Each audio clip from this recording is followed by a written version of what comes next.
Friends, ഇന്ന് പലരും നിരന്തരം ചോദിക്കുന്ന ഒരു ചോദ്യമാണ്: എനിക്ക് മാത്രം എന്തുകൊണ്ടാണ് ഈ മാനിഫെസ്റ്റേഷൻ വർക്ക് ആവാത്തത്, അതിന്റെ കാരണം എന്താണ് എന്നൊക്കെ. നിങ്ങൾ നിരന്തരമായിട്ട് അഫർമേഷൻ ചെയ്യുന്നു, അല്ലെങ്കിൽ വിഷ്വലൈസേഷൻ ചെയ്യുന്നു, അതുപോലെ തന്നെ വിഷൻ ബോർഡ് സെറ്റ് ചെയ്ത് വെക്കുന്നു, ഇനി മാനിഫെസ്റ്റേഷൻ വീഡിയോസ് നിരന്തരം കണ്ടുകൊണ്ടേയിരിക്കുന്നു.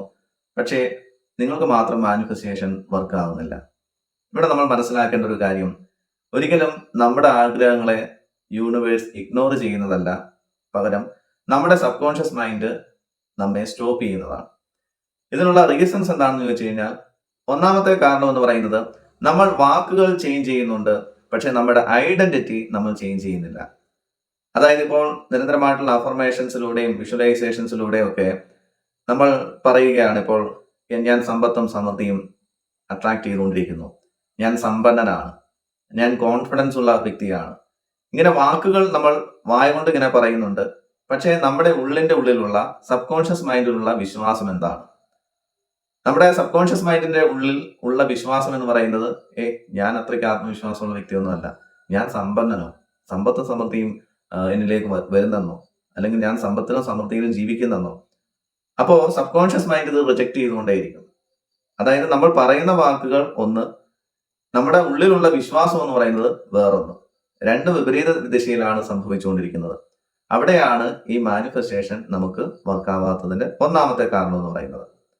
രണ്ടാമത്തെ കാരണം എന്ന് പറയുന്നത്, ഈ മാനിഫെസ്റ്റേഷൻ എന്ന് പറയുന്നത് പലരും ഒരു മാജിക് ആയിട്ടാണ് ധരിച്ചു വെച്ചിരിക്കുന്നത്.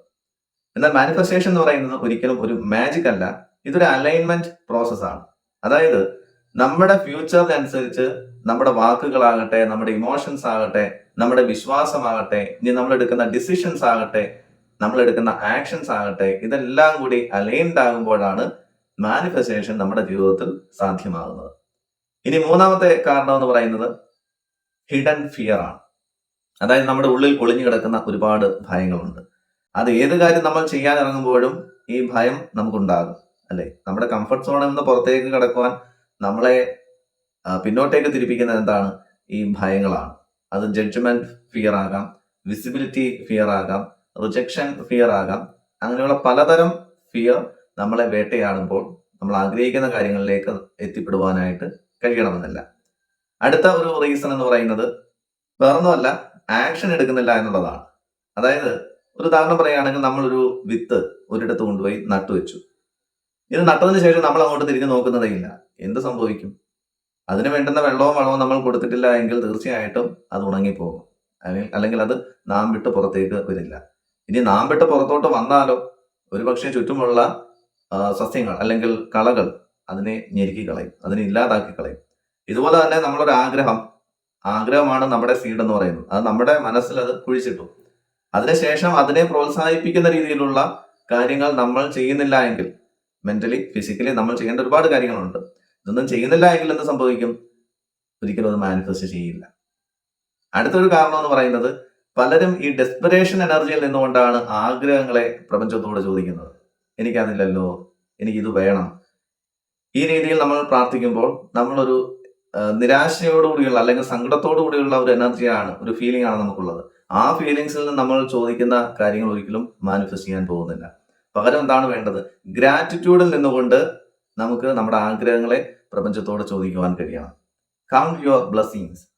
നമുക്ക് ഇതുവരെയും കിട്ടിയിട്ടുള്ള എല്ലാ കാര്യങ്ങൾക്കും നമ്മൾ അങ്ങോട്ട് നന്ദി അർപ്പിക്കാൻ തുടങ്ങുമ്പോൾ എന്തെന്നില്ലാത്തൊരു ഫീലിങ്സ് നമുക്കുണ്ടാകും, അല്ലെ? ഗ്രാറ്റിറ്റ്യൂഡിൻ്റെതായിട്ടുള്ള ആ ഫീലിങ്സിൽ നിന്നുകൊണ്ട് നമ്മൾ എന്ത് ചെയ്യണം? നമുക്ക് വേണ്ട കാര്യങ്ങളെ പ്രപഞ്ചത്തോട് ചോദിച്ചു നോക്കൂ. തീർച്ചയായിട്ടും അത് നമ്മുടെ ജീവിതത്തിൽ മാനിഫെസ്റ്റ് ചെയ്യാൻ ചെയ്യും. അപ്പൊ ഇത്രയും കാരണങ്ങളാണ് നമ്മുടെ മാനിഫെസ്റ്റേഷനെ തടസ്സപ്പെടുത്തുന്നതെന്ന് ആദ്യം മനസ്സിലാക്കുക. ഇനി നമുക്കിത് പരിഹരിക്കാൻ പറ്റുന്ന രീതിയിലുള്ള സൊല്യൂഷൻസ് ആണ് ഞാൻ നിങ്ങൾക്കായിട്ട് നൽകാൻ പോകുന്നത്. അതിലൊന്നെന്ന് പറയുന്നത്, ഈ ഗോളിന് പകരം നമ്മുടെ ഐഡന്റിറ്റിയെ ചേഞ്ച് ചെയ്യുക. അതായത് ഗോൾ ചേസ് ചെയ്യുന്നതിന് പകരം നമ്മുടെ ഐഡന്റിറ്റി എന്ന് പറയുന്നത് ചേഞ്ച് ചെയ്യുക. ഉദാഹരണം പറയുകയാണെങ്കിൽ, 1 കോടി രൂപ വേണം എന്ന് പറയുമ്പോൾ അതൊരു ചേസിങ് ആണ്. 1 കോടി രൂപ എനിക്ക് ഉണ്ടായിരുന്നെങ്കിൽ, അല്ലെങ്കിൽ 1 കോടി രൂപ എനിക്ക് വേണം എന്ന് പറയുമ്പോൾ അതൊരു ചേസിങ് മോഡിലാണ് നമ്മൾ നിൽക്കുന്നത്. എന്നാൽ ഞാൻ 1 കോടി രൂപ ഉണ്ടാക്കുന്ന ഒരു വ്യക്തിയാണ് എന്നുള്ള രീതിയിൽ മനസ്സിനെ ഒന്ന് ധരിപ്പിച്ച് നോക്കിക്കേ. പിന്നീട് നമുക്ക് ചുറ്റും എന്താണ്, ഈ 1 കോടി രൂപ ഉണ്ടാക്കുവാനുള്ള അവസരങ്ങൾ ഇങ്ങനെ വന്നുകൊണ്ടേയിരിക്കും. നമ്മൾ തന്നെ അത്ഭുതപ്പെട്ടു പോകും. അപ്പോൾ ആദ്യം വേണ്ടത് നമ്മുടെ ഐഡന്റിറ്റി, അതായത് ഇൻ ഡെപ്തിലുള്ള നമ്മുടെ വിശ്വാസത്തെ നമ്മൾ തിരുത്തി എഴുതുക. അതിനുശേഷം നമ്മൾ മാനിഫെസ്റ്റ് ചെയ്യുവാനായിട്ട് ശ്രമിക്കുക. രണ്ടാമത്തെ സൊല്യൂഷൻ എന്ന് പറയുന്നത് ഡെയിലി ഫീലോട് കൂടി അഫർമേഷൻസ് പറയുക എന്നുള്ളതാണ്. നമ്മൾ ചിലപ്പോൾ നിരന്തരം ചെയ്തുകൊണ്ടിരിക്കുന്നത് ചിലപ്പോൾ ആയിരക്കണക്കിന് പ്രാവശ്യം നമ്മൾ അഫർമേഷൻസ് പറയുന്നുണ്ടായിരിക്കും, പക്ഷേ അതിന് ഒരു ഫീൽ ഉണ്ടായില്ല. വെറുതെ നമ്മൾ റിപ്പീറ്റ് ചെയ്തിട്ട് കാര്യമില്ല. ഫീലോട് കൂടി അഫർമേഷൻസ് പറയുവാൻ കഴിയണം. നമുക്ക് നല്ല രീതിയിൽ ഫീൽ ചെയ്യുവാൻ കഴിയണം, അതിനെ നല്ല രീതിയിൽ വിശ്വസിക്കുവാൻ കഴിയണം, അതിനെ നല്ല രീതിയിൽ നമുക്ക് എക്സ്പീരിയൻസ് ചെയ്യുവാൻ കഴിയണം. അങ്ങനെ നിങ്ങളൊന്ന് അഫർമേഷൻസ് പറഞ്ഞു നോക്കിക്കേ, തീർച്ചയായിട്ടും നമ്മുടെ മാനിഫെസ്റ്റേഷൻ നല്ല രീതിയിൽ വർക്കാവും. മൂന്നാമത്തെ സൊല്യൂഷൻ എന്ന് പറയുന്നത് ആക്ഷൻ എടുക്കുക എന്നുള്ളതാണ്. അതായത് നമ്മൾ എന്താണോ ആഗ്രഹിക്കുന്നത്, നമ്മുടെ ഫ്യൂച്ചർ നമ്മൾ സെറ്റ് ചെയ്ത് വെച്ചിട്ടുണ്ടല്ലോ, എവിടേക്ക് പോകണമെന്നുള്ളത് വ്യക്തമായിട്ട് നമുക്കറിയാം.